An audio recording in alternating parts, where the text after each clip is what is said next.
खुलुमबाय बेलासिनि गोजोन हामलायनाय जासिबाय बड'लेण्ड खौराङाव नोंथांखौ बरायबाय। दिनै मागोनि नैथि मंगलबार, बे गोथार नैथि मंगलबाराव दुलाराय आसाम नाङैनो बाथौ सानखौ फालिनाय जायो। बे बाथौ सानजों लोब्बा लाखिनानै दिनै जोङो बड'लेण्ड खौरां नायगिरि नोंथांमोननिसिम मोनसे जिउनां लानानै फैदों आरो बे जिउनाङा जोंनिसिम मोनफैदों नलबारिनि जिल्लानि सिङाव थानाय राङाफालि गामियाव नैथि मंगलबार बाथौ सानखौ फालिथाय खालामनायनि। अब्ला फैदो बे जिउनां फोरमायथिनायखौ जों मोनथिना लानि सनान्त बर' बिथांनिफ्राय। गिबियावनो बड'लेण्ड खौरां नायगिरि बिथांमोननिसिम आङो नैथि मंगलबार गोथार साननि गाहाम हामलायनाय जासिग्रोनाय जाबाय। दिनै राङाफालि बाथौ थानसालियाव नैथि मंगलबारखौ जोबोर गाजा गोमजायै खुंनाय जादों। बेयावनो दा दसे उनावनो आर'ज हानजाया गोग्गोमै आर'ज गाबनो नागिरदों, थुबुर जागासिनो दङ। फै जों दा आर'ज हानजानिसिम दिनैनि गोथार बाथौ सानखौ माबायदि फालिनो नागिरदों बेनि सायाव जों एसे बिबुंथि लानि।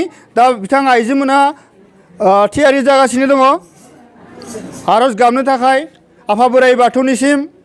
बिथां आर'ज हानजानि दैदेनगिरि बिथांमोनखौ बेसिम माबेनिफ्राय फैदों आरो मा थांखि लानानै फैदों बेखौ मिथिनो लुबैनाय जाबाय।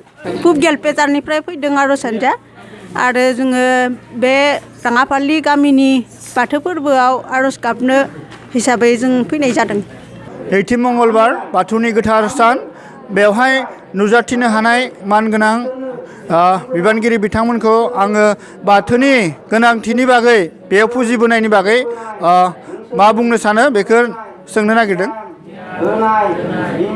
बे जोनोमा जोंनि 1973 मायथाइयावनो जोनोम जादोंमोन आरो बे बाथौखौ सिबिनाय समाव जों बिबारजोंनो सिबिबाय थादोंमोन। दा फोसाबनाय बेलायाव जाबायदि जोंनियाव बे बाथौ गौथुमनिफ्राय बाथौ गौथुमनि आसार खान्थि मथे जों सिबिगासिनो दङ बिबार बिलाइ बावनानै। दा मागो दाननि दिनै नैथि मंगलबार रायजोफोरा लैहोर लैहोर फैना हेफाजाब होफैदों गाव गावनि बेसेन गोनां खामानिखौ दोनना। दिनै जों बे बाथौ थानसालियावनो गासैबो ज' जानानै आफा इसोर बोराइ बाथौखौ जों सिबिदो आरो आखायाव आर'ज गाबनो लादो, आर'ज गाबगासिनो दङ। दा बे सानथामनि हाबाफारिखौ आफा बोराइ बाथौआ जाहाथे मोजाङैनो सोलिलाङो बिनि थाखाय आं आफा बोराइ बाथौनि खाथियाव खर' गंग्लायनाय जाबाय। थिगानो दङ। दा जोङो आर'ज हानजाखौ आं दिन्थिनो थाखाय एसे केमेरा पार्सन बिथांखौ फोरमायदों।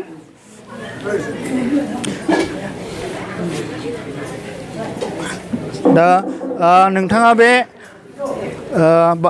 नैथि मंगलबार बाथौ सानखौ नोंथाङा माबोरै फुजिगोन बेनि बागै एसे बुं। दिनै जों बर' हारिनि गोथार सान। बे गोथार सानाव दिनै जों बाथौ महरै शिबखौ बाथौ महरै जों फुजिनो लादो। जोंनि गोसो गोरबोयै जों बाथौखौ फुजिनानै जोंनि गेजेराव एना एनि थानायफोरखौ होखारनो थाखाय आरो जों बयबो खौसे जानानै समाजाव जिरायना थानो थाखाय जों शिब बोराइनि सेराव बोराइ बाथौनि सेराव जों आर'ज गाबहरो। बिनि थाखाय जों दिनै बयबो बे गेलपेटा राङाफालि गामिनि खौसे जानाय रायजोफोरा दिनै आर'ज गाबनो थाखाय जों इयाव लाहार फाहार खालामदों। थिगानो मोजां जादों। दा जोंनि आर'ज खनबावगोन आरो आर'ज मेथाइ खनबावगोन। बिथां आसारिनिफ्राय आङो मिथिनो लुबैदों दा मा आर'ज गाबनाय जागोन। बिथां आसारि रन्जन बर'खौ आं फंनैसो बुंनो थाखाय खावलायहरनाय जाबाय। गिबियावनो जों दिनै आफा इसोर बोराइ बाथौखौ गायत्रि खननानै सुंग्रि हरग्रोबाय। सुंग्रिखांनायजों लोगोसेयैनो दा जोंनिनो आफा इसोर बोराइ बाथौनि सिबिसाफोर सिजौ आर'ज हानजा गेलपेजार गामिनि बिथां सोद्रोमामोनखौ दा गिबियावनो रोजाबनो खावलायग्रोबाय। आफा इसोर बोराइ बाथौखौ हांख्रायनाय, जेनेबा आलाब होननानै बुङो बेखौ, आवरायजेननाय आर'ज। बे आवरायजेननाय आर'जनिफ्राय हयथ' फै आफा बोराइ बाथौखौ रोजाबगोन। बेनि उनाव बायदिसिना इसि गोजौ बोराइ बाथौ होननायखौ रोजाबगोन। बेनि उनाव आफा इसोर बोराइ बाथौनियाव दिनैनि बे बावथाय बावनायाव आरो आफा इसोर बोराइ बाथौनिनो मुं महिमाखौ लानानै आर'ज मेथाइ रोजाबनायाव माबाफोर गोरोन्थि जादों नामा, माबाफोर भुल जादों नामा होननानै गावखौ बावनाय आर'ज दं, बा गोरोन्थि निमाहा बिनाय गिबि लामा दिन्थिगिरि होननाय मोनसे आर'ज दं।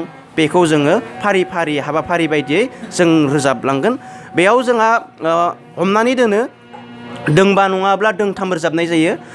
बेयाव आफा इसोर बोराइ बाथौखौ हांख्रायगोन, आफा इसोर बोराइ बाथौखौ बाख्नायगोन, आफा इसोर बोराइ बाथौजों लोगोसे बिमा माइनावखौबो जों हांख्रायहरगोन, बिमा माइनावजों लोगोसे जोङो गिबि लामा दिन्थिगिरिखौबो रोजाबगोन। साबायखर थाबाय आसारि रन्जन नोंथां।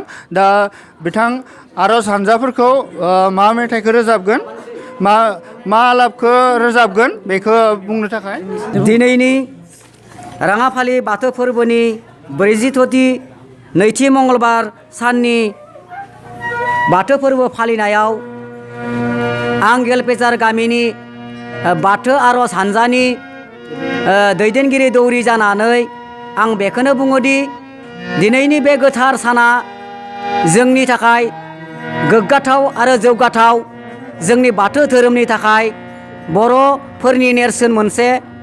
दिनै जों थांनाय बोसोरावसो सोलोंजेननाय बाथौ आर'ज हानजाया दिनै नै रङाफालि गामियाव जों गिबियावनो आर'ज गाबनो आखायाव लादों। मानो होनब्ला जोङो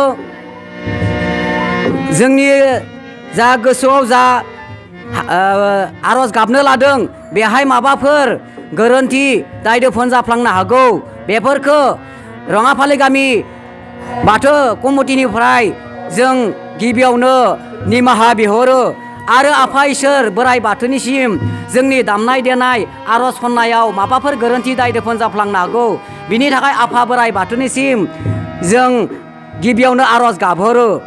खुलुमो आफा नोंखौनो गोसो गोरबो फोथायनाय जों गासैबो ज' जानानै दहाय आफा बोराइ बाथौनि जै, आफा बोराइ बाथौनि जै, सिजोमा गसाइनि जै, अबंलावरिनि जै दहा। दा बिथांमोना दिनैनि आलाप आर'ज गिबि आर'ज बेखौ रोजाबनो थाखाय थियारि जादों गासैबो जयै। दा बिथाङा केमेरा पार्सनखौ सिंनि साजायनायफोरखौबो दिन्थिनो थाखाय खावलायनाय जाबाय। आर'जआ जागायबायानो जोंनिया।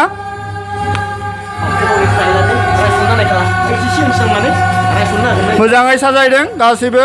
थारैनो दिनै बर' माहारिनि थाखाय मोनसे गोग्गाथाव बाथौनि गोथार सान, नैथि मंगलबार। दुलाराय भारतआवनो बे बाथौनि गोथार सानखौ गाजा गोमजायै फालिनाय जादों। जों बड'लेण्ड खौराङा बेबायदि गोथार बाथौनि गोथार सानखौ दिन्थिनो मोननानै जोबोर गोग्गानाय आरो गोजोननाय मोनदों। बड'लेण्ड खौरांनि जिउनांखौ दिनै एसेयावनो फोजोबनाय जाबाय। गोजोन्थों।